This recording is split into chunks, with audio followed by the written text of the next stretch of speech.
All right, welcome. Today is an ideal gas problem, right? So a sample of propane gas, C3H8, occupies 22.4 liters under a pressure of 1.75 atm and a temperature of 30 degrees Celsius. The problem says, or asks, calculate the number of grams of propane, C3H8, in this sample.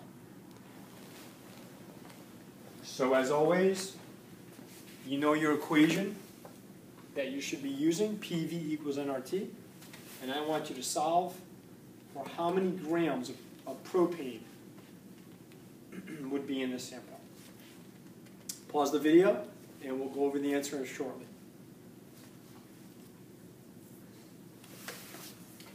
After trying this problem, I'll take you through the steps and see how you matched up to what I have for a solution.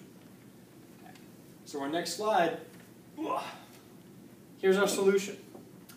We're going to write down all the variables that we know, right? So our pressure, our volume, our gas constant, the number of moles, which will eventually lead us to grams, is unknown.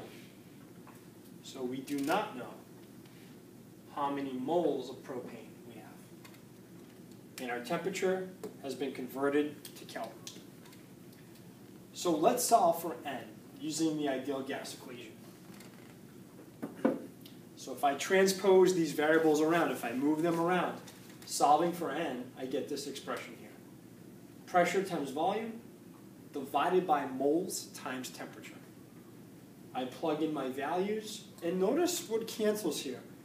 I can always double check myself if all of my units that I don't want cancel out. For example, I have an ATM in my numerator, and I also have it as part of my denominator. So this is going to cancel. Okay. My liters up top and bottom will cancel. And my moles do the same here in my denominator. So we're left with moles, which is the unit for N, our variable. So the number of moles that we get are 1.58. Now that's great. I mean, if this question were asking you how many moles of propane, you'd be done by this point. But we're not. They want us to go one step further. They want to know how many grams do you have. So as always, to bridge the gap between the mole and the gram, I use the molar mass of propane here. So 1.58 moles times the molar mass of 44.11 gets us 69.7 grams. Our second problem. How many liters would this amount of propane from our previous problem occupy under standard temperature and pressure conditions?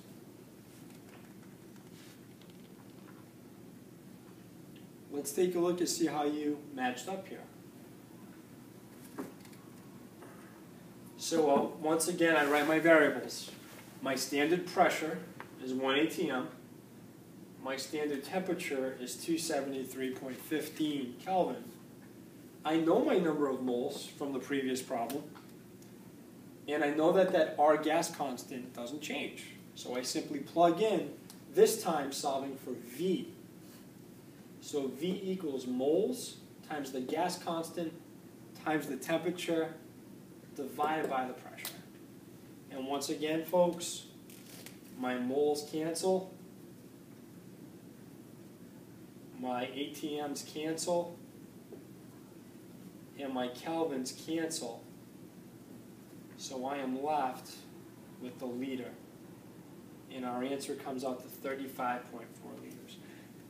Now think about this for a second, right? Under STP conditions, if this were 1 mole of a gas, I would occupy 22.4 liters. And if you don't believe me, you can substitute. Plug in 1 for 1.58, and that would get you 22.4 liters. But look what we have here. We have a little bit more than half of a mole under STP, which is going to get us roughly half of Avogadro's volume, which would be 11.2. if we tack 11.2 liters onto the molar volume of 22.4, we get 33.6 liters.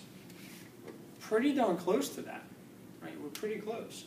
So this goes to show you that more moles of a gas simply occupy more and more volume of that gas. Good luck on these, and I'll see you in class.